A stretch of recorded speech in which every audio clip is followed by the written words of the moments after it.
Welcome to selfdiscoverymedia.com, where the orchard of wisdom shows are at your fingertips. It ignites your soul, your heart, your spirit, your mind, and your body with illumination from people who have made the journey before you. They're here now to help you on your journey, on your path of self-discovery. We are funded by you, the audience, and the people we interview. If you wish to support us, please go to selfdiscoverymedia.com and press on our Fund Action button. Anything is appreciated. We'd like you to sit back and enjoy the shows. Here we go.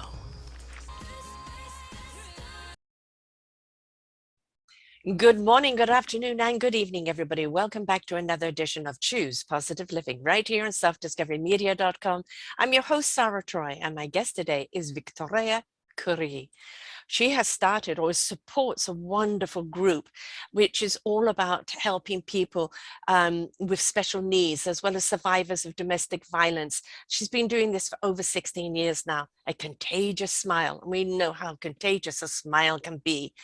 As a special needs parent and a survivor of domestic violence and of special needs herself, she understands firsthand how challenging it was and still is to be able to find the assistance that you need. This is a place where there is no judgment, no bullying. You can get to be you. They offer support groups, social groups, classes, legal preparation, and much more. And finally, a place where you can be amongst lifelong friends who understand exactly who you are, where you are, because each and every one of them have been there, and they still are having fun and learning to live with laughter and support one each other's dreams. Now, Victoria is a true survivor and a mother of a special needs miracle child. And she has been educating herself and countless others within the special needs community. She brings a light to those who know true darkness. She's dedicated to has dedicated a large portion of her life to aiding those who are not in the position to help themselves. She has several degrees and certification, which also includes a paralegal degree, ASL Masters, First Aid, Trekashatornominis. You're going to have to tell me what that is. 3 black belts in mixed martial arts, and is currently furthering her studies through online classes at Yale. She really is a very lazy person who does around nothing. She speaks to a group of domestic violence survivors as well as advocates for both survivors of special needs family. She's also an accomplished author and works throughout the year to help bring awareness with toys and special needs communities. She and her daughter have been featured on TV with for those with challenging abilities and also with abused women. And having been a survivor herself and has made it through into a pit bull, she advocates for the families and individuals and fights tooth and nail for them. This is somebody that cares, folks, truly cares. She doesn't care from afar, she cares right up front. Welcome to the show, love. Thank you so much for having me. My pleasure. My goodness. As I said, you must be lazing around all day. Honestly, how do you do what you do? It's yeah, the pit bull is right? You're going to go out there and make a difference, and you're stepping up. Thank you. Thank you. If I help one person, that's where it's a great start. But that is the start, isn't it? It is. The Contagious Smile is such a good name because we know how just smiling at someone, even if they kind of do a quick look and smile down, as most people do, look down. But that smile is contagious. You can't help it. It lightens up the eyes, it lightens up the face, it lightens up the spirit. And Yes. if we could just ignite that in somebody, in everybody, and have that domino effect, just imagine what state we would be in. Yes. Can I tell you how we came up with the name? Yes, please do. Well, what happened is I am a survivor, as you said, and I've had both of my jaws broken so badly that all of this is titanium. Wow. So if you see here, you'll see I have scars here, behind my ears, on both sides. I've had complete bilateral replacement. Wow. I have to do it every 20 years. Wow. Everything is metal. You can feel all the metal in my face. And I've had numerous surgeries that led up to this one. But prior to that, the love of my life, my daughter, has craniofacial deformities. And so when from day one, I stayed with her as soon as I got out of the ICU. And they said, oh, she's not going to smile. She's not going to survive. She's not going to talk. She's not going to walk. She's not coming out of here. And I said, I don't ever want to hear that again. Right, Don't. right. Um, I was a single mom for 14 years. And so what was so beautiful is we were having 20, 25 doctors and therapists a week. And that was every week. And so when she was with the craniofacial team, I met the most beautiful, beautiful families. And the chief said to me, would you consider advocating? Because every time I see you, you're literally talking about, hey, well, you could get this waiver and you could get this and you need to help here. And then my daughter said to Santa that she wanted to give kids like herself a Christmas. So I put on a fundraiser that year and we raised over 300 toys and we gave them to the people in the children in the chronic facilities, because everybody's going to take care of the kids at the hospital. Yeah. So all of her therapists, occupational, physical, speech, they were all like, oh, we want to do it. So we all got dressed up in Santa hats and stuff, and we got the red wagons. And, she was a preemie, so she's teeny tiny, a little jealous. And so we had the red wagons, and let's just say hypothetically, God forbid, she walked up to your area and she said, hi, Miss Sarah, you can pick anything you want. They're all unwrapped, so you don't have to worry, because some of the kids might not have the ability to unwrap. And then she would say, if you had a sibling in the room, because a lot of time these families don't give the attention, not necessarily on purpose, but to these siblings, because they're so consumed with the requirements that are necessary for that child. And so she would say, this is from your sister. She wanted you to have a gift. Come pick one out. And that she would tell them it's from you. And every year we would always say, hey, is there anything you want? No, my mom gave it to me. Well, my daughter's speech is not intelligible by most people. So I've kind of been her interpreter behind the scenes. She's fluent in sign. And when she got in front of, I guess, the right person, we were put on television, and part of her story with other parts that the beautiful anchor did with us got an Emmy. And so they told her that she would never be able to talk, and she basically has a non-functional, non-existing tongue, and she has a feeding tube. And what you were trying to say you wanted clarification on is called a tracheostomy. I'm certified in tracheostomy. Right. She had a trach, and so luckily, by the grace of God, that's been removed now. But she, and we'd be around those kids, and I would just look at them and I would say, just walking in this room, you light it up. And they would look at you, and they always have such a great outlook and disposition. They always have such a happiness about them. They're the happiest kids. They don't take anything for granted. They just are so happy. And I looked over and I said to her, I was like, you are absolutely stunning. Like, you're beautiful, stunning. You have the most gorgeous eyes. Really? And I was like, absolutely. And she had, she was in the process of surgery, and, surgery sections, if you will. And she was there for a post-op, and we were waiting all to go back. And she just kind of looks at me, and her smile was a lot like my daughter's, and it was kind of creepy a little bit. And I was like, that is contagious. And I was like, that is going to go everywhere. That's the name. And I was like, who can see you and not just smile like crazy? And my daughter started smiling. And so it was a contagious smile. That is perfect, and a beautiful story. There's a few other people I've interviewed. One is on the kindness wagon, doing kind acts. The other one is about sharing a smile and the impact of it is, and the almost the adrenaline that comes from it, right? And the sharing of it. And it's as you said, there was that young girl who had, I can't remember what illness, but she was in and out of hospital most of her life. And she was such an eloquent speaker, and she was an advocate for joy. And she said, no, I'm not going to live long. I'm going to be here. Every day is a gift, and every day I'm going to be promoting joy and promoting happiness. Right? And I live with someone who's now almost 89, but she was 4 years in hospital after losing her twin sister. And literally within a month or two, she was in hospital with polio, going through all the operations and everything else. But you look at her today, and for her, it's about, I choose happiness. Yes. I choose joy. And, this particular show genre is called Choose Positive Living. And it really is that simple, isn't it? It is. You know, you can have the frown, and there are days where that frown, you know, is dominant, and it's okay to have that frown, but then Yes. turn it upside down, Right. right? Because that Absolutely. smile is going to lift your heart and spirit up and everybody's heart and spirit up around you. Yes, absolutely. Absolutely. Simple things in life. Why do we complicate things all the time? Because things can be complicated, like your daughter's surgery, what you've been through, what some of the kids are going through, and then of course what some of the parents are going through when you talk about abuse. Your facial operation, did that come about because of abuse? I have had over 100 surgeries to correct what he did, and none of them were cosmetic. Wow. So I hope that he is not free and running around. He is. You have to be kidding. No. How can that be? Um, sorry, doesn't Yes, matter no, how much time has gone by, it's yeah, still, no, still makes a yes. little comment. He was active duty military.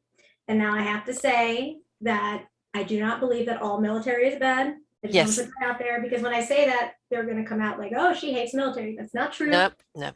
Um, there are some really poopy military people. Let me say that. I'm sure there's some great ones. Unfortunately, I didn't have the positive interaction with those. I got the bad. Right. And he sorry, he was active duty, and the interaction with his platoon was, and it's actually very common, is that they cover for the soldier. They do. Yes. And that's what they did. And I even told them, he's going to kill us. He's Mm-hmm. going to kill us. And they just kind of brushed it Brushed off. it off. It was nothing. They witnessed him break in my face. They witnessed him break my nose. Nothing. They came to see me in the ICU, and I own what I've done. I absolutely own. Nobody's perfect. You're not perfect. I'm not perfect. Nobody's perfect. I screamed bloody murder when they came in my room. I did. I don't know who wouldn't. I said, I hold you as accountable as him, because I told you this was going to happen. You did nothing. Get out. Why would I want them there? People are like, why did you yell at them? Who wouldn't yell at them? Yeah. I'm in the ICU. They tell me I have a 2% chance of surviving. And I'm there in a military town. They come in before I've been in there almost 2 weeks at that point. My face, everything's broken. And I'm like, if it's not life threatening, leave it alone, because the only thing I care about is my child. I'm pregnant. And I What? said, He did this while you're pregnant. all the abuse happened while I was pregnant.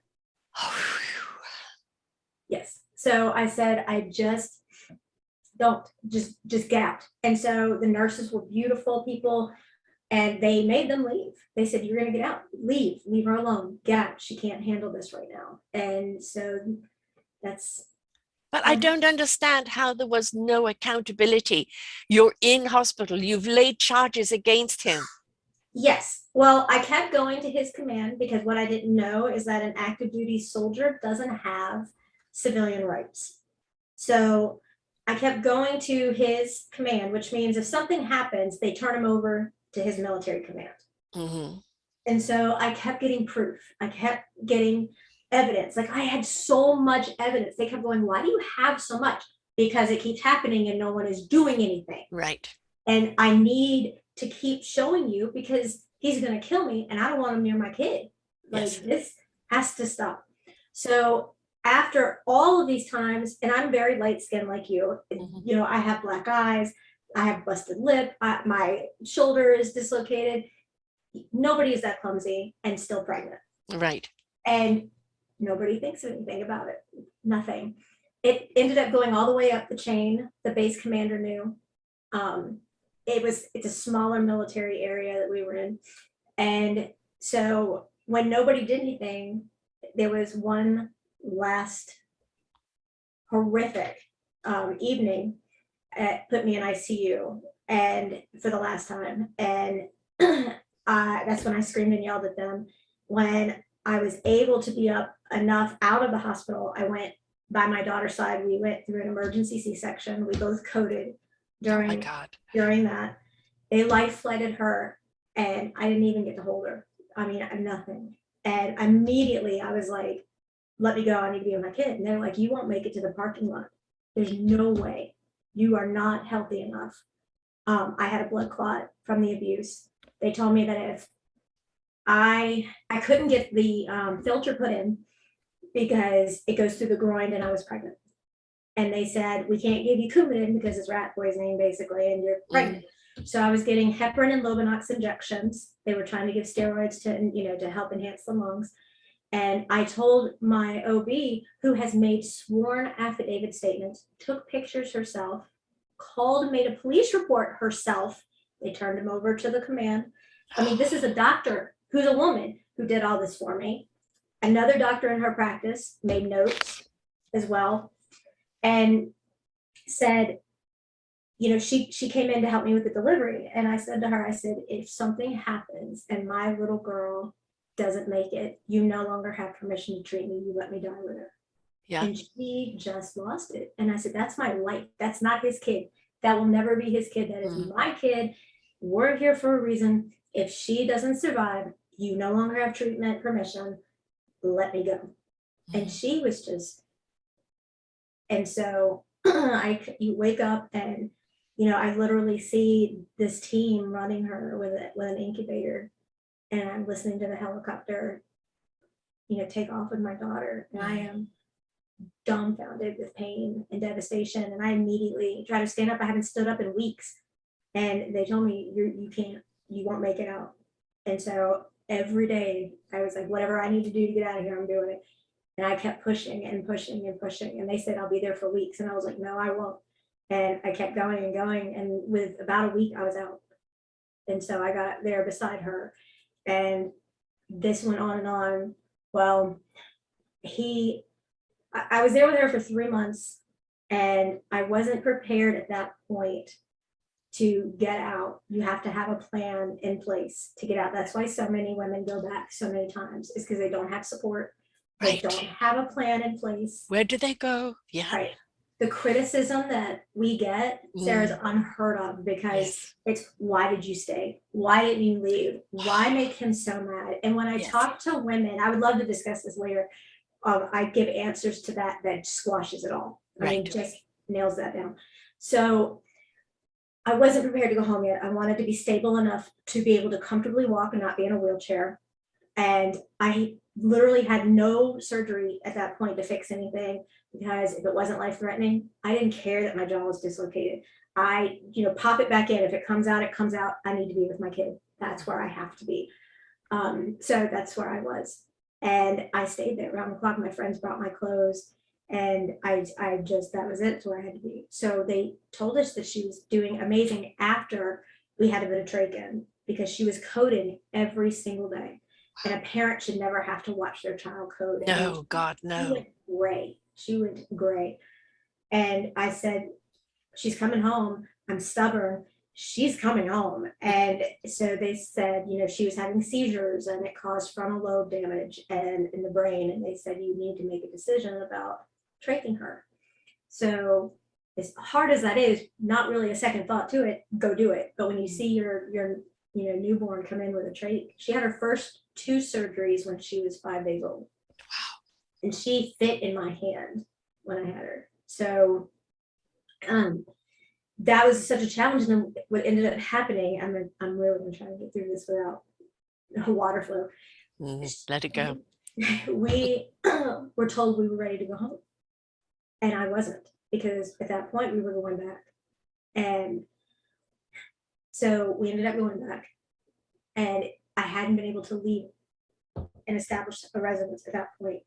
I was in corporate America. I had a great job. I had everything. We come home. I went on disability, and she had a feeding bag. And any special needs parent will tell you that insurance is quite stingy with supplies. So I end up unhooking her feeding bag, and it's a very open concept place that we were in. And she had an apnea belt on her. She had a pulse ox probe on her. She had alarms on her everywhere, and I had her in a little swing. And I kept it really high. Like they tell you, for destatting with a trach, you could have the O2 set at like 80. Well, I kept it at like 90 because she was not going to destat with me. Like I needed to make sure we stayed on good numbers. So I went to go clean out her feeding bag for her next round. And just like I'm talking to you, he says, she's blue. And he screamed it, like, because I was over there, and I stopped and I turned around and my daughter is blue and there's no alarms. He turned everything off, he unplugged them. And immediately, I don't even think, I kind of go into like a tunnel vision.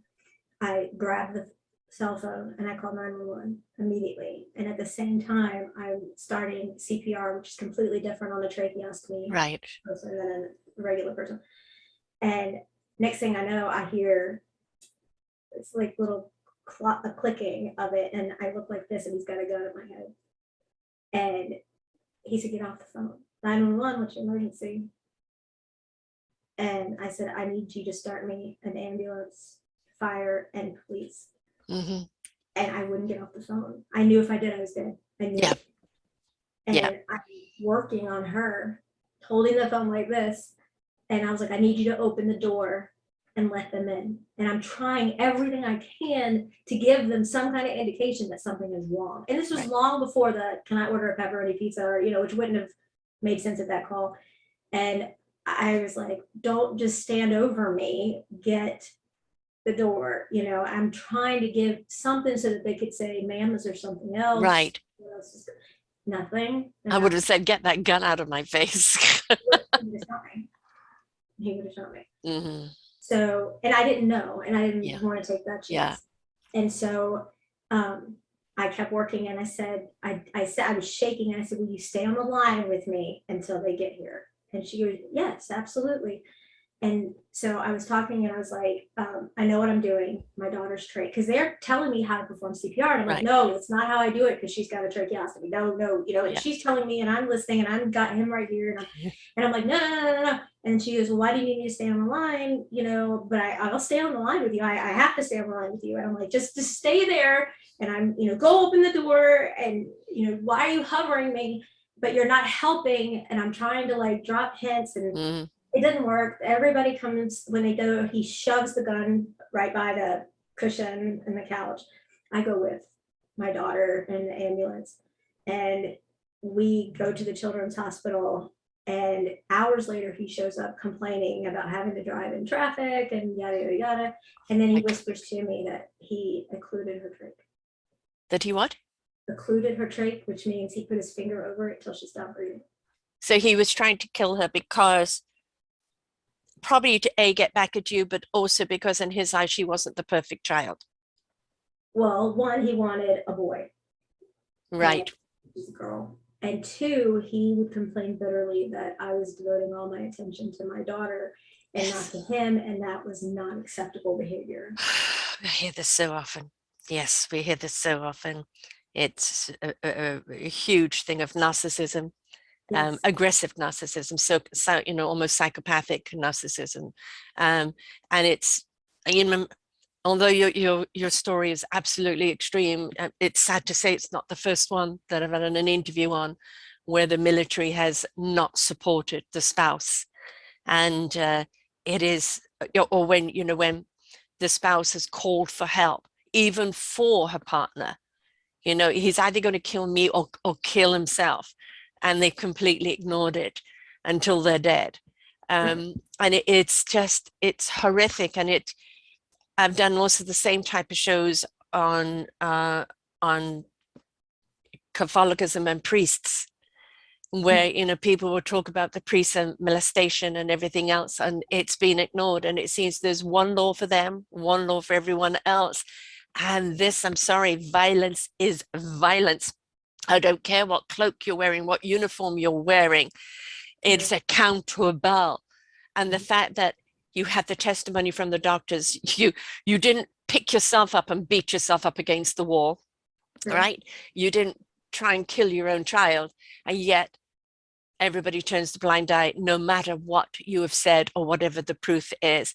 Now, weren't they scared that this person in his psychopathic ways wouldn't turn on either his own in the military or be, somebody that could be extremely detrimental on the forefront? I mean, or did they just literally go la, la, la, la, la?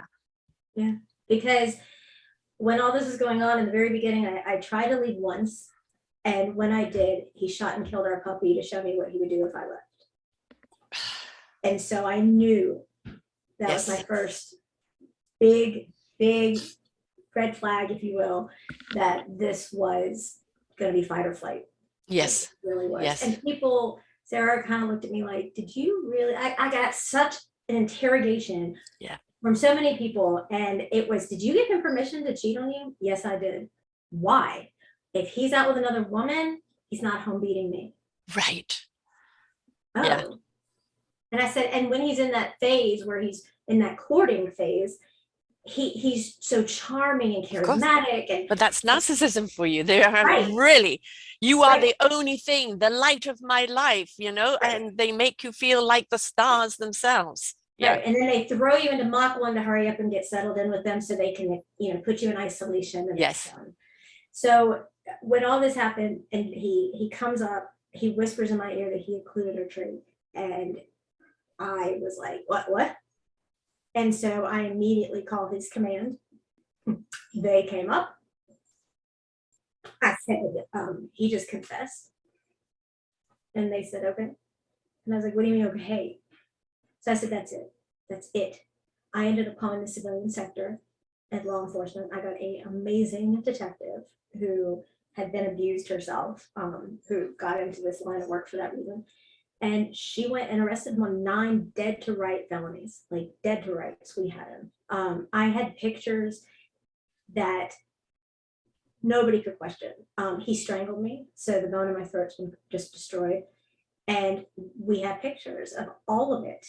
And so the military, now here's one for you to really contemplate from it. The military says to me, you strangled yourself.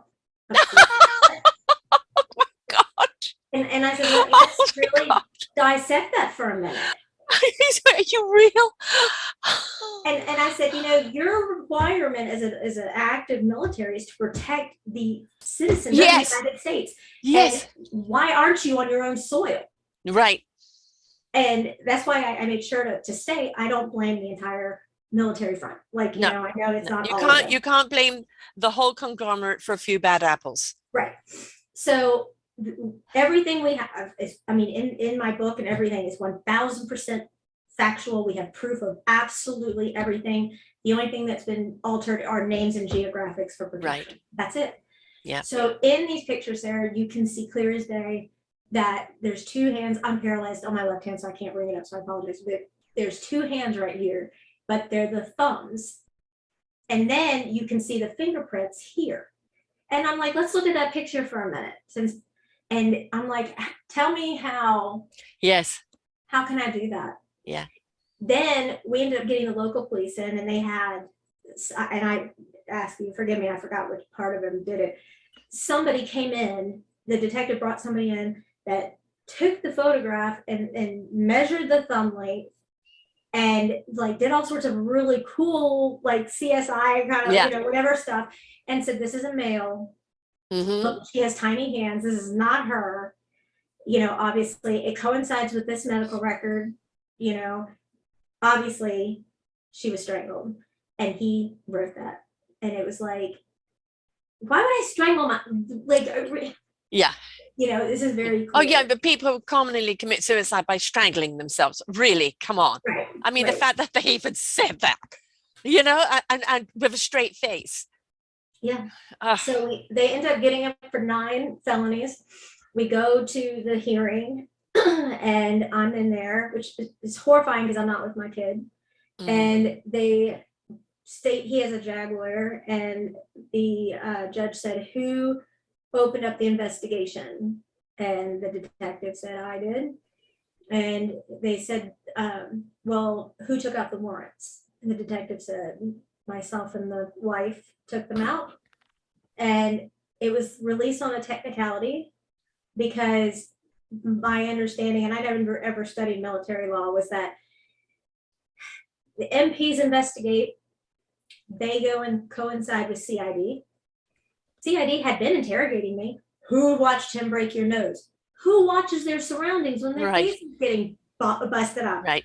I wasn't watching who was around. I was trying to protect my unborn child. Yes. So they end up saying MPs are supposed to talk with CID. CID then reaches out to the local civilian sector of police. They do an investigation together and decide what warrants to take at that point. So they let him free, knowing what he did, Yeah. and what he could still do. Yeah. I mean, where you're talking about a community of contagious smiles and everybody being there for one another. When you look at a group of people who know their actions are wrong, know that their actions are beyond wrong, that they are dangerous, and yet you still stand up for it.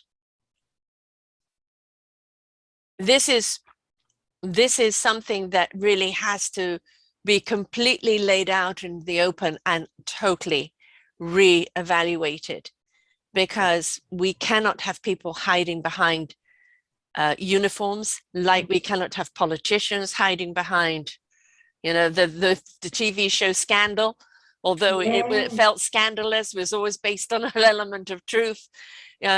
We cannot, accountability. Every single one of us is accountable for our actions in life. Right now, we need to understand where those come from. When people do silly things or retaliate or something like that, it's coming from a place of pain. But whatever pain he was in, whatever deficiencies and insecurities he had, right. He had to own his actions against you and his child. And that was purely psychopathic. Yes. Yes. And yet they look at this person, and instead of standing up for you, the civilian that they're meant to be looking after, they back him, and he's still out there. Yes. He's still in the military? No, he has been released from the military, but he gets benefits the rest of his life, and I got nothing. Oh my God. Double standard. As I said, I've done stories, on abuse and on neglect from, the police force and from the military and from, the church. And it's all completely wrong. But the fact that you had so much material that it went to court, and yet on a simple technicality of not putting humanity first, not putting a person's life first. Now, did you have to move and go somewhere else altogether? Or did you put a restraining order against him? How did you manage him not coming near you again after that? Because I would have thought he would want to retaliate.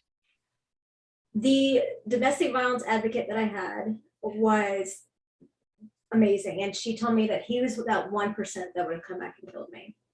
And before I married this man, I had been with the love of my life for 4 years. And that was my soulmate. We broke up. The only time ever in my life I rebound, it's with him. So I go to the restraining order. My soulmate was my call for help. I called him. I went to do the restraining order, and he went with me. And you have never met two people who hated each other as much as those two. Right. I mean, it was, he had met him before we got married, and he was like, look, you got the greatest person. I screwed up. I was like, and I knew he wasn't the one, but I kept feeling like something amazing was going to come out of it. And when I left, I mean, I didn't even live with him until we were married. So, I was trying to do everything, but I didn't do it right. But so I go to I skipped that. So I go to get the restraining order, and I'm sitting there in the courtroom, and I look over, and my ex was an officer, and he was in uniform. And I said to him, he's here. And he's like, no, he's not. And I said, he is. And then he opens the court doors, and there he is. And our advocate says a woman who's been through this kind of tragedy feels her attacker. Like, you can sense his presence. And he was like, oh my, really? And he's like, Yeah. yeah, you know, she knows Yeah. he's here. It's those negative vibrations that precede them. Yes. Right. Mhm. He walked in with his new girlfriend. What? Yeah, he did. He walked in with his new girlfriend, and his command came with him as character witness. And I was given the restraining order. I did not have a doctor there. So he told them that my daughter was dying.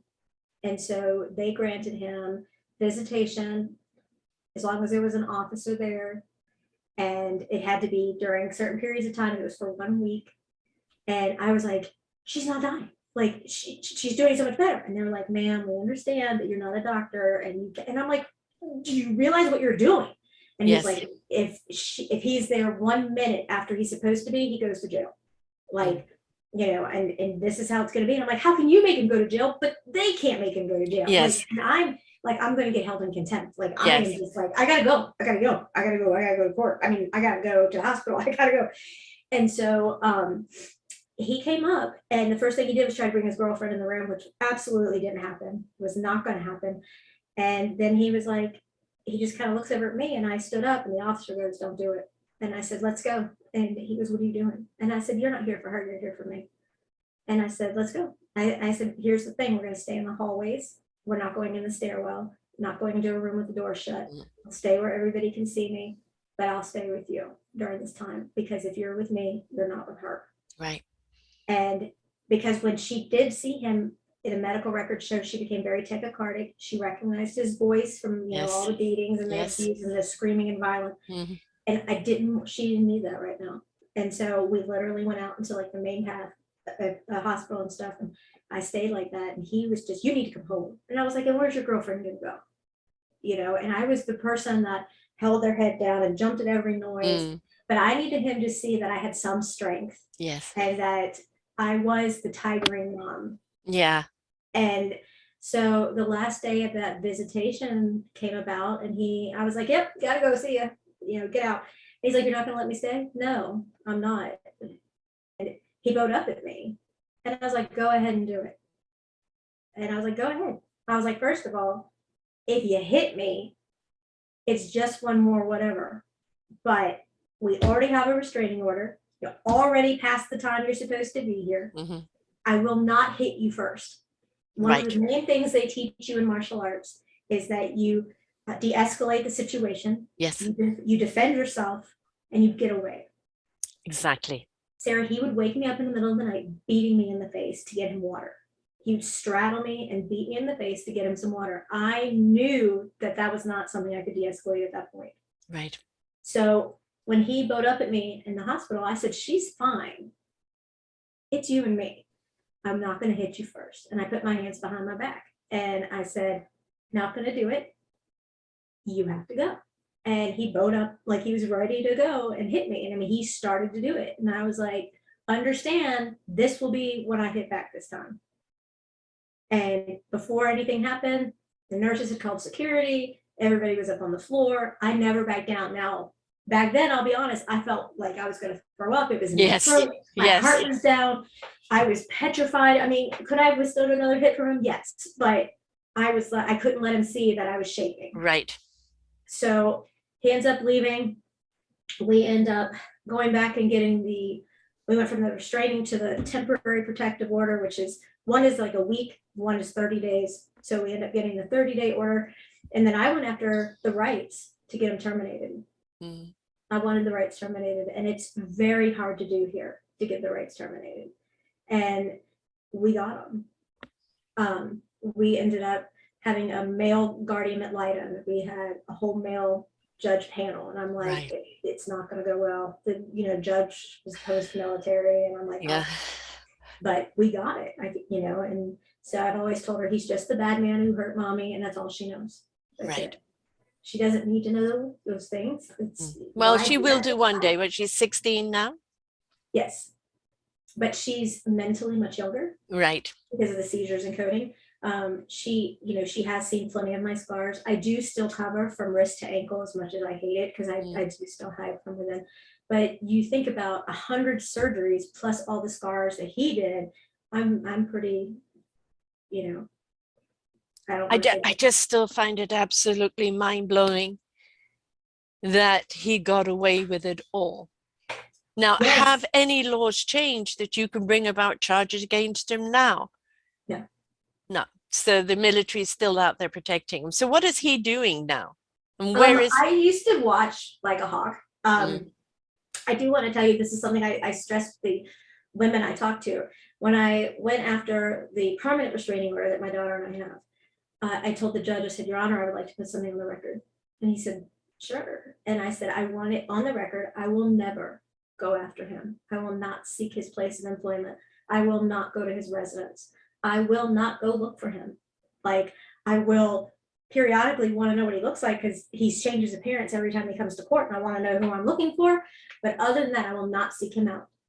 But if he violates that order, I have the right, one, to stop the threat, two, to protect myself and my daughter. I will never hit him first. I won't do it. And I said, I will not give up the life that I have been given, that I shouldn't be here for, Right. for him, because he doesn't deserve it. Yeah. And so the judge looked at him and said, this is a civilian court. This is a civil matter. It's not criminal. So when I ask you this, I can't charge you. How many times do you think you hit her? And he said, if I hit her once, it was probably 200 times. And he goes, do you understand the concept of an alcoholic? Like, they drink so much, but if they want to get drunk, they have to drink more than they're used to. And he goes, so you trained her to take your hand. Yeah. And I've never heard that before. Right. And he said, you've trained her. And he goes, what would you do? What would you do if she cried? And he goes, I'd hit her again. And I'd hit her again until she stopped and showed no emotion. And he goes, you have trained her to take your hand. And he goes, do you understand that she is saying a court record that could always come back up and always come back against her, that she has no desire, no will, and I believe her. She's never going to come after you. You'll never see this woman unless you violate something. And if you violate it, you just let this one out of the cage. You're right. And he goes, now I'm going to grant the permanent order for you and your daughter. And I said, Your Honor, my daughter, not his. It was never his daughter. It's always been my daughter. I want her name changed to my maiden name. It was never his daughter. And I looked at him, I said, that's my daughter. Understand that right now. My kid. And he kind of just snarled up at me and he said, I want you to take a moment and let this be the first step in your healing process. Because what he got from what I just said to him is, if he's dumb enough to come back and violate this order, then you basically have free will. Basically saying you can take him out and you'll be in the right. Basically. And so, I was like, I just want to be able to live my life with my kid. That's it. And so there you go. And so he hasn't attempted to try and do anything since then? No. I check on him maybe once a year, and I don't like hire a PI or whatever. Right. Just so I know where he is, what he looks like. I was given some fascinating news. I might be off one or two numbers, but my understanding is he's on wife number 10, 9, 9, 10, something like that. His first wife is no longer alive. I thought I was the first wife. Wasn't. Oh The my God, the plot really does thicken, doesn't it? Right. The scars that were on him that he told me were from overseas weren't from overseas. It was from his second wife protecting and trying to save her own life when he attacked her. And so, hey, with all of this history, why isn't this guy behind bloody jail? He's no longer in the military. He's a civilian. I don't understand. I don't either. They stick together. Like, I know that he has moved very frequently, like from one extreme place to another. Do I know if there's anybody who has a warrant on him? I don't search it. I'm not looking. I have to lead by example, Sarah. It's very important that I do that. And I told my daughter, I said, we have one heart. And in that heart, there's room for just so much. And in that, you can either carry all the love in the world or hatred. And if you carry hatred, it's going to make you no better than him. So why do it? We've been through so much that we should cherish every single day and live our life and help others and not do a second look, because she used to be petrified that he was going to come get her. And, I've had her able to talk with a therapist since she was 3, just so she'd always have someone to talk to. Why am I different? Why do I have to do this? So she's always had somebody, but she can light up a room when you walk in. Like, she just has the best heart. And everywhere we go, she opens the door, she holds it open, she loves to help other people. It's, when she sees like grandma, grandpa aged people, she's like, here you go, have a nice day. And they're like, your mom or dad raised you right. Yes, ma'am. Thank you, sir. And, Yeah. and it just warms me. Yeah. And it's like, she doesn't need to know any of these things. It's No. And the thing is, if you're under the genre here, choose positive living, despite what has happened to you, and you would have every right to be bitter and twisted, or, and so many have gone that way, but you chose courage, you chose strength, you chose love, and you'd already been through your hell, and you weren't going to give him any more of your life to him. And that is a courage that's beyond courage. If there were medals for that, you'd be weighed down in medals, my darling. You really They're all would. inside me. Exactly. I'm all metal. You're a bionic woman. You really are. I am. I tell my daughter that I look like the bionic woman, I mean, and you have a superpower, and that's the capacity to love. And believe me, my God, that is, I'm sorry, that is beyond any medal that's ever been handled out. You can hand medals out for courage, for taking someone out, or for doing this, for doing that, but to choose after what you've been through, to step into love, to step into light, to step into bringing joy and peace to other people. There needs to be a medal for that, and you need to get it. Thank you. But I tell my daughter that laughter is the best medicine. It is. The other is called practicing medicine. Yes. I've had the best. I've been very blessed with the best doctors. I've had one bad doctor, but the rest of them were fabulous. And I always kid around with them, and I'm like I just got more pins and screws in my hand, and I have a plate, and I have pins and screws. And I was like, oh, okay, let's add to the toolbox. And, and he comes in, and my thing is the team, I always want to make them laugh before I go under. I never take for set before I go back. I've never taken a single pain med ever after any surgery. How come, my darling? How come? How come? I mean, you're in pain. Yes, but I have to be able to take care of my kid. I know, but you can also take care of yourself, my darling. I think of it as pain, as anger is leaving the body. It's just let it go. I can't. Yeah, but it also is, literally a physical ailment that just needs the nerve endings calming down while they settle down. And it's okay to take that pain medicine. It's okay to get help for yourself. It's okay for somebody else to look after your daughter where you look after you. I didn't have it for 14 years. I know, but you can have it now. Yes, but for instance, like my daughter can just pass out. She'll just faint. And if she does, I have to be ready to go. Yes, but somebody else can be there. Now, but for all that time, it wasn't. So I didn't have that option. And my reason for everything was her. I mean, I looked at her when I was with her when she was in the NICU and the TICU and the PICU, and I was that battered wife, that one who said, I'm never going to be that person. I was. And I jump every time the door would open, and I'd look around, and you could not touch me. Do not come near me. I would cower over, and, and nobody could get me to look them in the eye. It didn't matter. But I looked at her and I was like, she doesn't deserve that parent. Yeah. I said, she's laying here fighting for her life in a medically induced coma because of the tracheostomy placement. And I am sitting here wallowing in this? No, absolutely not. I cannot give her this, and I can't give him this. Right. Well, your biggest triumph over him, the fact that he's not in jail, but the fact is that you two have gone on to your life and chosen to be happy.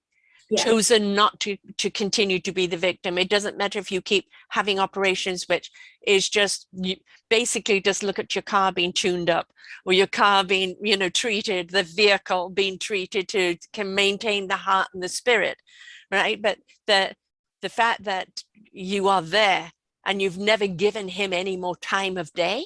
Right. I just need a double G40, I need to be. Yeah. Because I'm pregnant. But it is, and I tell women all the time, and I'm like, my daughter gets so frustrated with me when I'm like, I can turn anything into a laugh. Like, you have to be able to. Yeah. When I hear the doctor say you need another surgery, you gotta bear with me for a minute. I go like this. And I have hearing aids, and I'm deaf now because of him. Right. He ruptured both of my eardrums so badly, I can't hear. So I have 100% in one ear and 80% in the other. So I take them out, and the doctor's like, "Are you serious?" And I'm like, "Can't hear you. Can you sign?" Yeah, and it's just great. And I was like, "That worked great with your grandma." I never had to listen to her, but you can always turn it into a positive. And if you don't mind, I would love to help survivors with some of those questions that Yes. really hinder their way of healing. Mhm. I was talking to a group of family members and survivors together, and I said, you all are here because you've taken that first step. And instead of having the bricks that have been thrown at you, and you're not building a wall, you're using them as stepping stones to create your new Yes. journey. And I Yes. love it. And I said, you're so much stronger than you know. And I Mm-hmm. said, I was stabbed a dozen times. And when you look at my stabbing scars, I look at them as signs of strength, of how many times he tried and he failed. Right. And one of them is horrific. It goes from my wrist up my arm, up arm, and down my back. And instead, I never had any tattoos prior to. And instead, I had a gorgeous tattoo painted of the tree of life over the part of the stabbing scar, the worst of it, so that my daughter and I planted new roots and Yes. started over, because I don't want to see all these things from him on me. No. I don't. So that is what I was doing. And I said, when we are told we deserve it because we chose to stay, let's say, for instance, and I had a lady raise her hand, and she goes, well, my daughter stayed with him, so she deserved it. And I said, ma'am, I hate that you say that about your own daughter who's sitting right beside you, but I can relate because I was told the same thing by my family. So let me start out by saying that's absolutely not true. And we guarantee as survivors, because we all are, that we already feel like we're nothing. Mm-hmm. When you hear every single day you're ugly, you're unattractive, nobody's Yes. ever going to want you, you begin to believe it. So we already feel like our self-worth is down to the ground zero. Yes. We've got nothing. When our own family, who's supposed to be our support, who's Yeah. supposed to be the ones that are there for us, who are supposed to love us unconditionally, are literally and metaphorically throwing us down while we're already down. Right. Instead of hindering us, support us. Yes. Give us your hand. Tell us we're going to be okay. Give us your ear and just let us talk. And if we're not ready to talk, just sit with us and let us see we're not alone. Because Yes. we feel so isolated, we Yeah. do feel like we're alone. And I say it to them, whether it's one hit, one kick, one punch, it's one too many. I don't Right. care. Yeah. And I understand that some people say, well, you shouldn't have made him mad. Mm-mm. No, you could do everything by the book that monster wants, and somebody else will cut him off on the way home. Somebody will cut him off on Yes. the phone. Somebody, he might kill off his video game character, whatever it is. Something else is going to take him off, and he's going to take it out on us. Right. Who else is he? He wouldn't have taken it out on his peers, right? Because they definitely would fight back, Right. But and he doesn't want to show that kind of face. Right. They're cowards. So I tell people, I said, you always say to us, why didn't you just do what he wanted? Why did you have to make him mad? Why did you have to do this? And he says to us, if you'd only done what I said, this wouldn't have happened. Right. If you only did, whatever, Yes. this would have happened. But that's not it. We can be perfectly behaved and well-mannered, even though we are not beneath him by any means.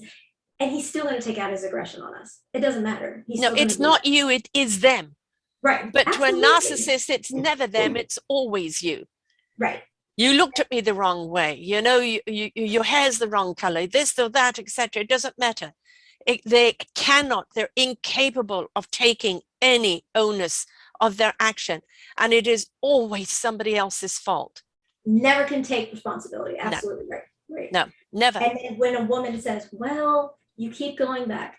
Yes, because we don't have the family support. We don't have the shelter. We don't have the means. Because most times they try to financially say, gate guard us. We don't have a executed in place escape plan. So we do have to keep going back because we don't have it. So either just sit with us in silence, offer us shelter, offer us guidance. There's so many on contagiousmile.com.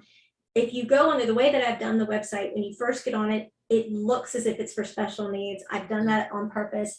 So when you go and you start looking, you scroll down and more. So if God forbid your attacker or abuser comes in, scroll up really quick and it looks like you're looking at children.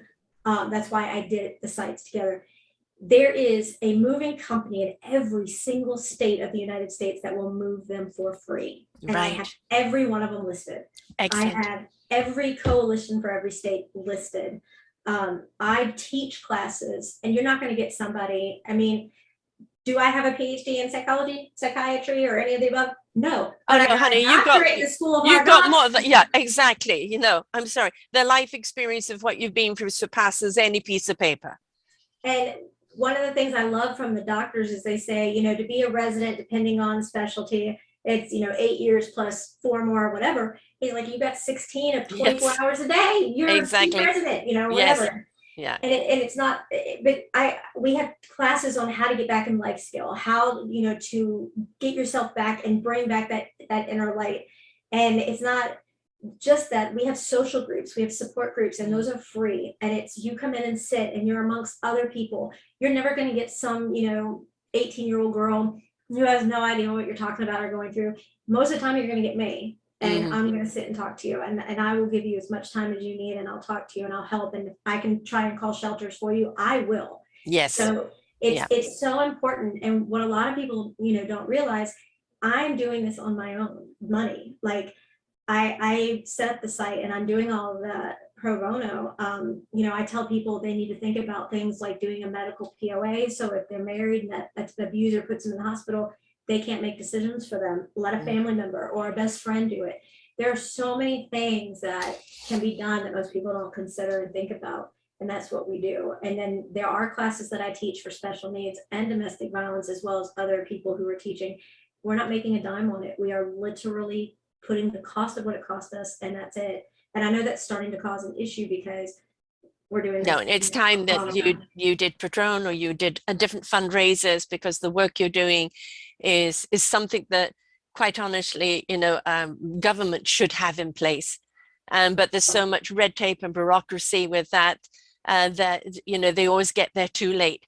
Yes. So you need somebody like you that there, and you should be supported. So I'm going to create, I have a support page of people that we support, and I want to put your organization up there. Thank you. And I want you to start a funding of people who can support you for the work that you do, because it's imperative that people do support the work that you do. I don't even know how to do that. We're going to look into it together, my love, because thank you. I can save you if you code, or you need a trach change or a feeding tube change, but I don't know how to do that. Right. Yeah. You know what? Sometimes it's just simple setting up a PayPal. The fact that you are you registered?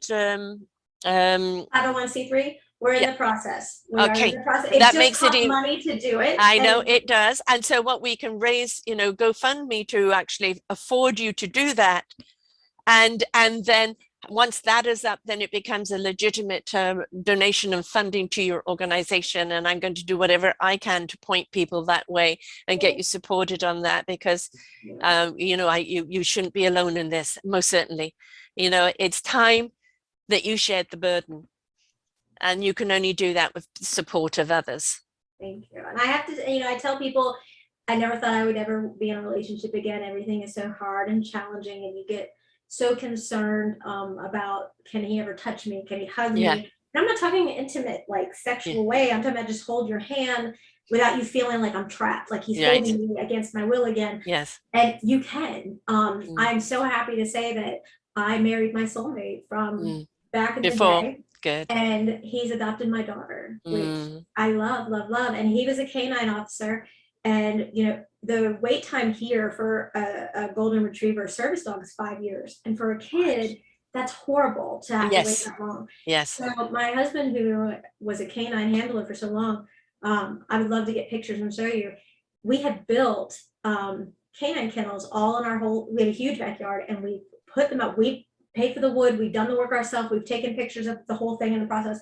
And we are breeding golden retrievers, and we are going to help special needs kids and women because they're great dogs. Yes. Are so Yes. protective. They're Yes. not violent unless you come after your Right. master, but they're great emotional support dogs. And they go Absolutely. from like $3,000 to $5,000 a piece without training. And Yes. we are literally giving the dogs, the puppies, at the very penny cost that it takes us to do it. And Right. I do this 20 hours a day. My husband's like, can I like book a time with my wife? Can I do a booking Yes. with you to spend time with you? And I'm like, I'm trying, babe. It's just, I'm like, if I could help him more tonight, and he's like, I love your heart, Yeah. and I was But like, I agree with him. If you need more help, you need volunteers, folks. If you're listening, where are you exactly? Which area? If the people can reach out to you by email on that, so that you can discuss that privately. But I want people to physically get out their support and give you time, not only for yourself, for your daughter, but for your husband as well, right? Because nobody can give you time back. That's true. But Right? he's involved in it with me. She's involved. She does the special needs classes and for support groups. Her friends are special needs and they all do it. And I know you talked about Scandal. If you look at our YouTube page, I love it because we have reached so many people there. It's beautiful. The Bellamy Young from Scandal, the first Mm-hmm. lady, she Mm-hmm. did a video for my daughter. It's on Wonderful. YouTube. I love the Blacklist. I've always Yes. loved the Yes. Raymond Reddington Yeah. concept. Yes. Yes. Because he doesn't hurt anybody who doesn't deserve it. You're right. But Amir Aram, his real name. Well, he plays Aram, but it's Amir. He did a Yes. 7-minute video for my daughter before her Oh. 34th surgery. Yeah. His heart comes across in the show anyway, right? Well, if you watch the Yeah. video of him for what he did for her, he was like, I was asked by Mr. Reddington to find you, and you don't sound like a blacklister. And then he's so animated when I saw this video, and he was like, oh no, she's let out a contagion. What is it? It's a contagious smile. I love it. I love it. You have to watch the video. It's so great. And then he was like, I hear you have a surgery coming up. And he has that serious face. And then he goes, I think it's number 34. And he goes, ain't no thing but a chicken wing. You got it. And then he's like, and I hear you like a Rom. And he goes, you like the Blacklist? You're a little young to like the Blacklist, but you're mature. So, And I mean, he was just so amazing. Gary LaVox, from the lead singer of the Rascal Flatts, sent her a message talking about what an inspiration she is. And I'm like, look at this. And she was just like, I just want to help others. That's all I want to do. She's on radio. She's on television. She's on everything. And all she wants to do is pay it forward. She doesn't want anything for herself. She just wants to help. Yeah. We don't know why things happen to us. But I say it's because it's happening for us. Yes. You had to go through horrific journey, but look where it's taken you. Look at what it's doing, the impact that it's having, and look how it's paving the way for other people who have been silent in this, who have been isolated in this. I was watching Trevor Noah the other night, and he was talking about the Kanye West, Kardashian, and Pete, triangle. And, what's the name? Kardashian? I forget. Nicole. Kim. Yes, Kim. Not fan. Sorry. Right. But saying, we're divorced, leave me alone. And him, Kanye in his new video decapitating Pete. And and he was saying, I don't care if you like him or not. If you think, well, she's just a media mogul and everything is about camera on her and everything. I don't care who you are, how powerful you are, how rich you are, how anything else you are. Violence is violence, and suppression is suppression. And Kanye is already known for mental instability. And with the way he's going about, we don't know. We don't know if he's going to go that step further. And I said, even though she's rich and famous, that doesn't mean she shouldn't be protected. Absolutely. And of course, Trevor knows this. A brilliant book to read, by the way, Born a Crime, Trevor Noah, highly recommend it. His mother was in an abusive marriage and nobody would protect her. And eventually she was shot in the head. She lived, right? but nobody would protect her. So of course, How this is that a very feels. sensitive subject for him, because he's seen it go through. And he said, why do we wait? Why do we wait until it's done? Why don't we pay attention to the signs and prevent it? And that I comes wish. on us as a society, right? Absolutely. And I agree 100%. I'm not a Kardashian fan at all, but she absolutely deserves to be protected, and Yes. they're not together anymore. And, what he did was wrong. Yes. You know, and it's sad that it's because they're famous that they get to get out in the light about it. But what about everybody who's not? Exactly. They're not out in the light about it. And, my thing, if I could do anything, it would really be, I want these beautiful people to feel like they matter, because Yes. we as before are the victims. We're the ones that are interrogated. We're the ones put through the ringer. They're not. The Yeah. attackers, the abusers, are not. They don't Yeah. go through the ringer like we do. I I know, mean, it's like a rape victim. Well, how can you prove you were raped? Were you filming it? you know, right, and it's right. always, the man saying, yeah, there are the cases where it's false rape and the guy goes to jail because he couldn't prove, but it is majority, 90 something percent of the time, the other way. And, and so many women do not come to the forefront, do Right. not stand up, You because can't they blame know the them. ridicule they're going to get through, the interrogation they're going to get through is worse Awful. than the act. Well, if you think about 1 in 3 women go through some sort of domestic violence, and if that's the number reported, what's the real number? Who's not Exactly. reporting? And Yeah. I'm going to share a little tidbit with you I haven't shared with anybody else, nobody. What's even worse, I don't know if you got to look at my book at or not yet on Amazon. One of the things that I've never disclosed is that he admitted everything he did. Not only do we have the evidence, we have the physical evidence, we have the pictures and the medical records, and we had witness statements. The person that was there when he shot and killed the puppy wrote a sworn affidavit. We have all of that. I have 17 and a half hours of audio confessions. And still he And walks free. mhm. Yeah, something's wrong with our society, folks. Military, police force, churches, government, I don't care who the shit you are. Start standing up for the people you are hired to protect. I say to No them, "What that was your uniform, no mother." position, No, none they of don't come that. off. No, I'm sorry. A crime is a crime, Mhm. and that person should be held accountable for that crime and not brushed under some sort of little rug that is convenient when I mean, he's obviously killed before, Yes. and yet you still allow him to be out there. He's confessed, all the material is there, and you allow a little technicality. Yes. Shame on you. Yes, absolutely. I've had someone ask me when I interviewed not long ago, what would you do if he found out and saw all these? Nothing. Nothing, because he doesn't deserve a second thought. That's Yeah. behind me. And I would hope he saw the part where I said that I married my soulmate, the guy he hated with a Yes. capability. Yeah, we're married, because they hated each other. And nothing. We're thriving, and he's not. And he has. You know what I say at the end of the day? The girls, at the end of the day, they have to look in the mirror, and they're still them. And you're stronger than them because you're here and you survived. And they came after you because they thought you were strong enough to take it. That is the point. And the other thing is, it doesn't matter what you say, what you do, what anything else, they'll look in the mirror and still think they're in the right. Right.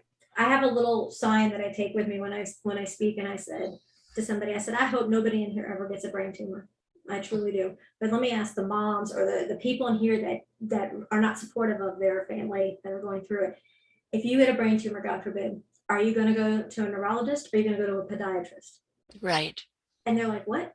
And I was like, until, God forbid, you have to walk a step in our shoes and Yes. down our journey, don't tell us how to tie our laces. A Yes. podiatrist is not going to know how to treat a brain tumor. And someone who has never been in our shoes is Yes. going to know how to help us, other than give us an ear, give us a hand, give us your time, give us the opportunity to shelter us and get us out of that place, support us. Don't belittle us. Stand up for you. Right. Because I Stand guarantee up you, with you. Right. I guarantee you most, if not all of us, would stand up for them. Exactly. Exactly. You've been through the physical with all that evidence, yet still he walks free. Yep. There are so many women who go through what I call the browbeating. I had a browbeating relationship. Put you down, put you down, put you down, put you down, put you down until you're a mulch. Mm-hmm. And then you are nothing. And then they point out how nothing you are. And then it's like, well, where would I go? Or you have children, you don't feel you can go anywhere. The money strings, the whole that as well. Nothing you ever do is right. And they will throw things that you gave to them in trust. Yes. Things that you said to them in trust, and they'll throw it back at you. And just to make you feel even worse, because by keeping you worse. And Yeah. I remember the words of my ex when I was asking for a divorce, and I had actually gone for a woman who had removed some past lives, because I'm a very spiritual person, and it gave me back some power for myself. Mm-hmm. Right. And he said, that bloody pendulum woman, she took the control I had over you away from me. And I said, and there, what sums it up. Our marriage was not about love. It wasn't about that you cared for me. It was about the control you had over me. Shame on me for giving you that control, but I'm taking it back. Good for you. But it took a long time to get there. And I understand what you say. You've got the physical scars, you've got the emotional scars. I don't have the physical, except for I actually developed an illness because of it that's still with me. But it is, as much as I feed the positivity, the contagious smile, and the work that I do with people like yourself, sharing your courageousness and your persistence and your beautiful divine soul, there is still scars, and there always will be. Right. And people who don't understand. And of course, he did never hit me, and everybody thought it was a perfect marriage. So who do you tell? Right. Who do you share it with? Right. Because they're gregarious, they're this, they're that, and they don't show that side to anyone else. And they look at you and go, well, what's wrong with you? Or what did you do wrong? Or I don't believe you. Right. They make us out to be the liars. Yes, exactly. And you know what? The one thing we have is our word. And that is nothing. If somebody chooses to believe one side because of the face value, rather than asking the question, I don't see them, but please do share with me. Right. Right. Right. Then that's the thing. If we stop looking at the outside of our lives and start looking and willing to look at the inside of a person and really care about them and really want to know. A lot of people don't want to know because they don't know what to do. Right. And as you said, sometimes just simply listening. I have a very best friend. I adore this woman to death. She's been by my side, fires, broken bones, this, that, etc. She's been there. But she actually thought our marriage was perfect and didn't understand we broke up, even though I told her it wasn't. And that is because people see you as your strength, like they see you in your strength. They see you in your choice of light. Mm-hmm. They see you in your triumph of, I'm living a vibrant life despite of, right? And so they cannot believe that any of that other existed, because why would you be so vibrant and happy if that had happened to you? And it's because you chose to. That's right. And I just want to take a second and say thank you for what you do, because I don't think you get it told enough, because you're helping so many as well. This is one of the reasons I do what I do. It's 10 years this year that I've been podcasting, and I will honestly say that the stories that I've heard, I wouldn't have blamed you if you'd given up. Wouldn't have blamed you at all. I wanted to at one point. Right. And I understand that. I truly understand that. But you didn't. And, I want your burden to be shared. I want people to step up by your side and help you in this cause, because you shouldn't be alone. And let's face it, you're not going to be around forever, and you want to leave this as a concern that continues on. Yes. Right? So we want to get you shared out there. We want for people to step up, because one of the things that I'm a huge advocate of is community. People coming together. People stepping up together. But I'm very emphasized on be your own instrument, learn what it is. Your instrument is triumph. It's triumph over adversity. It's triumph over the pain. It's triumph and love of feeding and planting the seeds of what you want to sow, not what has happened to you. And when we know what our instrument is, we can learn how to play it, but then we're meant to bring it to an orchestra where we can play it in harmony. You're missing your orchestra. You've got the listeners to what you're playing. I want you to have an orchestra of support. Thank you. It's just like I hear women all the time say, it's impossible for me to survive. It's impossible for me to thrive back into it. And I said, I want you to look at the word impossible, and I'll write it down behind me, and I'll say, let's just add the cutest little hug curve. And guess what? It says, I am possible. Precisely. Everything. It's just changing one tiny little thing, like that one brick that you used to step to come here. It's right there. Nothing's impossible. When I did coaching, which I dabble in now and again, but mostly this is my full time, I would have people write down in 2 columns everything that is the negative in your life, right? Everything that makes you miserable. And now everything that you're grateful for. And then take a good look at each one of those columns and decide which one you're going to feed. I love that. Because what you feed is what grows. And you decided to feed possibilities, love, triumph, advocacy. I also speak about activism. That's a lot of talk. Actionism is doing something about it, and you are in actionism, right? But I want the chorus in there with you. I want the battlefield with you. I don't want you to be doing this on your own anymore. Even with your husband by your side. No, you need a whole team there. A contagious smile is contagious. It does spark a smile in people, even reluctantly. I'm not going to smile. I'm not going to smile. And yet they do, right? And it's like, it just, there was somebody that did something on a YouTube. He went in there and he's looking at something and he starts laughing.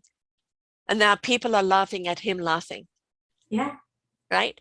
So it's the same with a smile. Greet people with a smile. Good morning, good afternoon. Even it's like, hello, it's a shitty day, isn't it?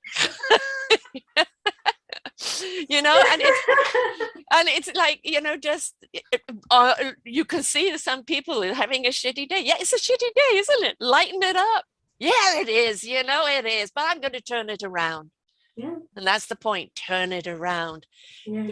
The biggest triumph you have over people that cause you harm is walking forward in life. Yes. In your own abundance, in your own enrichment, because they wanted you to be the victim, suppressed under their thumb. And now you're living in joy, you're living in happiness. That is something that is, you know, like hives to them. They can't take you being happy without them. Right. Right. And I tell the families that aren't supportive, I say, you know, everybody has bad days, everybody. So I want you to imagine your worst day, which for us in that situation, or for me, when I was in that situation, was probably one of my best. Yes. And imagine you at your worst day and everybody around you that you know is normally there to help you and love you and whatever, just belittling you to no end on that day. Yes. And that's what you're doing. Yes. That's not okay, you know. And then the woman came up to me afterwards and she's like, you just don't, and I'm not very open about having many surgeries as I've had. It's more about them. It's not about me. It's really kind of very little about me and more about what we're going to accomplish. And so she was like, you don't understand. I have to go get this, you know, whatever done or blah, blah, blah. And I'm like, really? I said, have you had to have a lot of surgeries? Well, no, this is my 3rd. And I was like, sweetheart, I've had over 100. Have a great day. And, you know, she just listened to me up there. We had everybody laughing and smiling and hugging and embracing the moment and loving life. And here she is complaining about like a hangnail or, you know, toenail having to be cut or whatever it was. It was something, you know, cosmetic. And it's like, if you can be sour more than I have every right to be sour, by all means, go ahead. Because if you can find me someone who deserves to more than me, you go ahead and do it. I also think don't hide back that you've had those surgeries. I think paint the canvas, paint a canvas. This was me, right? This was me, even showing the picture of what you looked like. There's pictures of me on the website. I believe you should do that in your talk. And then you should then say, 100 surgeries later, these amount to go. This is me now with your contagious smile. How did I get there? Now you've got their attention. Yeah. Right? Yeah. Just like we have spoken about today. We started off with the contagious smile of everything you do, your daughter, the whole beautiful thing of the presence of what you're doing, and then the horrific story of why you're doing it. But ending up with the fact you're still smiling and you're still sharing that smile. Yes. So, don't ever be afraid to actually show people exactly what it is. I've had people on here talk about the sexual abuse they had from grandfathers, from fathers and mothers knew. One guy, 3 of the siblings kneeling on the floor in the kitchen while mum and dad are playing Russian roulette. Who should we kill first, Ma? And if it wasn't sexual abuse, it was beating, and then into foster care, and you name it. And what he's doing today, he started a thing called Comfort Cases, backpacks for foster children, and it's gone on to doing extraordinary things. You need somebody like him in your organization who knows how to work that system, right? Because this is where you're at now. You need other people to step up and help you take it further. He went from that hell to that triumph because he's standing up for other people who have been ignored. You're doing the same. You came from your hell, from literally the fire and the brimstone. You've stepped into your own heaven of light and love, shedding light on what is and what we need to change as society, but how we can help the people going through it now, however small or big with what they're going through. Because it's not about measuring, I went through more than you. It's Right. about I'm going through that. I want to prevent you. I went through the Grand Canyon. You're going to have potholes. I only want it to be potholes, not Grand Canyon. Right? So yes, please learn from her, folks. This is a podcast that you have got to share. You've got to share it out with other people. You know somebody in your community that you know is going through something. Pull her or pull him aside, because I've done shows on male abuse as well. Yes. And Yeah. it goes on, all abuse. It doesn't matter, child abuse, man, women abuse, senior abuse, it's out there. The whole thing is, if we just go, oh, really? Really? I don't see it because the hand is in front of our eyes. We are part of the problem. So Absolutely. if you know somebody out there, simply ask the question. They're going to probably go deny it. But just to let them know, you know what? I feel there's something going on. And I'm here. And I'm here. Please feel free that you can talk to me without judgment, without fear. In a safe haven, bully-free place. Yes, exactly. And we can be outraged at what's happening to you, but no, you didn't ask for it. You didn't ask for it. When people go that far, I will take the onus in my relationship that I gave my ex the boots to kick me with because I didn't have enough self-value. But also, that self-value I did have was beaten out of me until I decided to come back and find it. And so when he started arguing, I used to say to him, take it out in the mirror. That's the only one interested. Right? I'm not interested in it anymore. 21 years apart, we gave our daughter away at the marriage together. Recently, it was my grandson's first birthday. The entire family was there. He was there. He had a blow up, and everybody told him to get out and take a walk and come back when he had calmed down. And so he knew, suppressed, nobody's interested in that. Been there, done that. Yeah. Yeah. And this is about the joy of our grandson. It's not about your ego. Right. So, and I said to them, your relationship with your father is your relationship. It's got nothing to do with me. It's your relationship. And we see this time and time again in an abuse of mother and father. And then the kids are confused, but I love dad, but I don't condone what he did. But, now what? And they're torn, right, of what to do. And we need to help those children navigate through that as well. Yes, and we do. Come join our Facebook group, and you know what? You're not just joining a group, you're joining a family. Community, a family, a place where it's safe to be, where even if you've got the frown, they're going to turn it upside down. We will. And even if you're smiling at that shitty day and laughing at it, you're smiling, right? But it's about being there for one another. And I really, if there was a medal to hand out to you about that, you would have it, my darling. And most certainly I want to work with you to getting you more help, because what you are doing and why you're doing it and the effect that it's having on people and how it needs to be more people, you need your own army around you. How do people get hold of your book? What's its title? And also, how do people get hold of you at the site? And if people are kind of scared to reach out, where is a safe place to do so? I am very cautious, and I actually had someone earlier today ask me a couple of questions that raised red flags. So I started to kind of interrogate very professionally and nicely, and then kind of found out that they weren't who they were. So you can reach out to me on Facebook, Victoria Coure. You can also, can you spell your Coure, please, for people who are just listening? Coure. And then on Facebook, we have a Contagious Smile, a support group. So you can request to come in, and there are some questions to answer that will that you are authentic and that you really need to be in there. And then you're in there, and then we've got you. You can go to contagiousmile.com, and you can go in there, and there's all sorts of different things. You can send an email that comes directly to me. I don't have anyone else reading them, not even my husband, because I get that insecurity that some women have and the intimacy that wants that conversation. So they only come to me. We have videos on YouTube, which is what I tell women a lot of times. They are so uplifting, the videos that are on there, that you can go in there, and even if you're at home and you haven't gotten out yet, you can go listen to one of the videos and just get reminded of your strength internally, and just get reminded of who you are and where you're going to be. So you can go and listen to those. Instagram is a Contagious Smile. You reach out to me on any of those, you're not going to get, like I said, a high school kid or anything like that. You're going to get me. And so just know that I'm not this person you'll never talk to. You'll talk to me. And, if you are a person that wants to support financially, emotionally, ever reach out to us, there's the hands-on that people can do in your area, which when they reach out, you can discuss that, but also people can do many things online for you. And, I'm going to invite people out there, if there is a way that you can help her with the fundraising, which I'm going to try and do myself, but I'm not perfect at. And if you're better at it, please step up.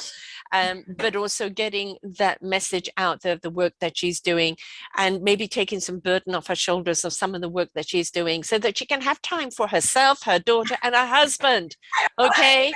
If you go to Amazon, Who Kicked First is my book. And I know you're going to get on me about this, but the proceeds of my book, I change the charities constantly. And my daughter, I'm sure you remember Jerry Lewis, the telethon, Children's Miracle Network. My daughter was a finalist. And so we change the charities often, but the proceeds from my book have been going there. So I always change that around. So that's where you'd find the book. You're just doing so much work, love. I just don't want you doing it alone. I want you to be supported. We're going to set you up even a PayPal account so people can get in there and start supporting with donations, because I want you to get some physical help. Well, there is a donation page on our website, because we are partners with Make-A-Wish, and we were helping them, but that fundraiser has ended, and I haven't taken that down yet. But I've never promoted the fundraising part of it, except for Make-A-Wish. So okay, well, no, we're going to have Make a Smile Fund, which is funding Contagious Smile platform, which is funding you, because it's time. You're sharing out, you're sharing out, you're sharing out. Remember, you can only give as much as is in your tank. And when your tank becomes empty, you can't help anyone else anymore. So we want to fill up your tank. So that donation button now has got to be in supporting Contagious Smile and you and the help that you need, right? Because that is important. Oxygenate yourself first, darling. Oxygenate yourself first. And I mean, for everything that you've been through, everything that you are, everything that you're doing, truly, I so appreciate you and what you are doing. And I really do encourage people, please go to courageoussmile.com. Her donation button is contagious. Sorry, I want to call it courageous. She has the courageous smile on contagiousmile.com. And I want you to press that donate button and support. I don't care if it's $5, $50, 50,000. I don't care. Please help her, because she needs to actually have other people come in and help, so that she's not going to get burnt out. But the more help she has, the more she can serve other people. And that's really what it's about. It is so utterly sad, shameful, and disgraceful that society wasn't there for her, or for other people that are going through what they're going through, where there are no rights. The police had a case that would have put them away, and the goddamn military stood in the way. And, you know, I'm sorry, this is just not allowed. And a lot of things need to be re-looked at. And this, as I said, not the first time I've told the story of the military.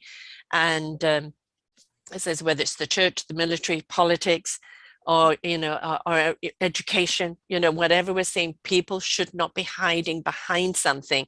If they have committed an atrocity, they should own it. Just as we have to own our actions and everything we do, they must own theirs. Because what message is it sending to everyone else? It's okay, you're in the military, you can beat them to death and it won't make a difference. No, I'm sorry, no. That is not going to happen on our watch. No. Whether you are convicted by military trial or not, we're going to put you on trial. So make you accountable. You are an exceptional woman. You really are. And thank you so much for what you do. And you know what, folks, please, you know, I advocate for like book club. I advocate for podcast club. I want you to listen to the show. I want you to listen to the story. You know that each one of you has a story inside of you that you have suppressed and kept to yourself. This is the time to share. This is the time to talk. This is the time to be supportive of one another, but also the time to reach out to a Contagious Smile and support the work that she's doing as well. And remember, a smile goes such a long, long, long way. Thank you so much, Victoria. It's been truly an honor having you on here. Thank you. Until next time, folks, turn that frown upside down. Bye for now. We hope that you enjoyed the show right here on selfdiscoverymedia.com. Please tune in to our selfdiscoverymedia.com/shows, and you will see all the other genres that we have from you. Every week on Tuesday, we bring you new shows from illuminating people. If you know someone that should be interviewed, please contact us at info@selfdiscoverymedia.com. Now stay tuned for your next show.